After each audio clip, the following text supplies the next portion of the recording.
ओम नमः शिवाय।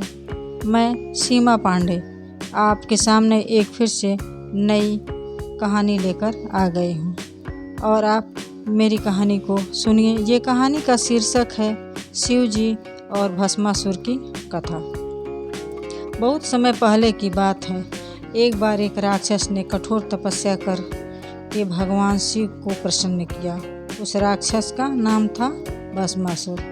वह वर्षों तक हिमालय की एक गुफा में बैठकर केवल ओम नमः शिवाय, ओम नमः शिवाय, ओम नमः शिवाय, ओम नमः शिवाय का जप करता रहा और अन्न जल त्याग कर तपस्या करता था।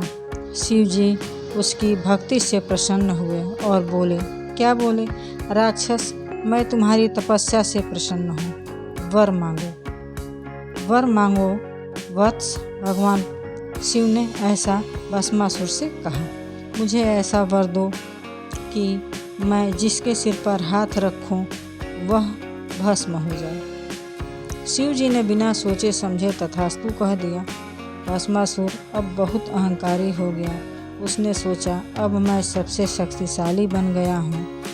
भस्मासुर ने सोचा, क्यों न मैं शिव जी के ही ऊपर ये शक्ति आजमाऊं, और वह शिव जी के पीछे दौड़ा उनके सिर पर हाथ रखने के लिए। अब शिव जी को जान बचाकर भागना पड़ा। देवता घबरा गए। सभी ने भगवान विष्णु की शरण में गए और सब ने भगवान विष्णु से प्रार्थना की। भगवान विष्णु ने एक सुंदर मोहिनी रूप धारण किया। एक अत्यंत खूबसूरत सुंदरी रूपवती स्त्री का रूप बनाया। उसका नाम मोहिनी ने भस्मासुर के पास जाकर मुस्कुराते हुए कहा, हे वीर, तुम इतने बलवान हो, क्या तुम मेरे साथ नृत्य करोगे? भस्मासुर उनकी सुंदरता पर मोहित हो गया और बोला, हाँ, क्यों नहीं। मोहिनी ने नाचना शुरू किया। भस्मासुर भी उनकी नकल करता रहा। मोहिनी ने धीरे धीरे कुछ कठिन मुद्राएं दिखाई और फिर अपने सिर पर हाथ रखा। भस्मासुर ने भी वैसा ही किया और जैसे ही उसने अपने सिर पर हाथ रखा वह तुरंत भस्म हो गया। इस तरह भगवान शिव को मुसीबत से छुटकारा मिला और संसार एक बहुत बड़े संकट से बच गया।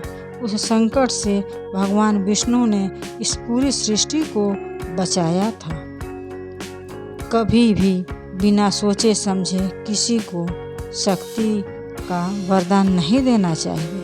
अहंकार हमेशा पतन का कारण बनता है और अंततः बुराई का अंत होता है। ओम नमः शिवाय। यदि आप हमारे चैनल पर नए हैं तो हमारे चैनल को सब्सक्राइब करिए, अपना आशीर्वाद हमें दीजिए और लाइक करिए। धन्यवाद।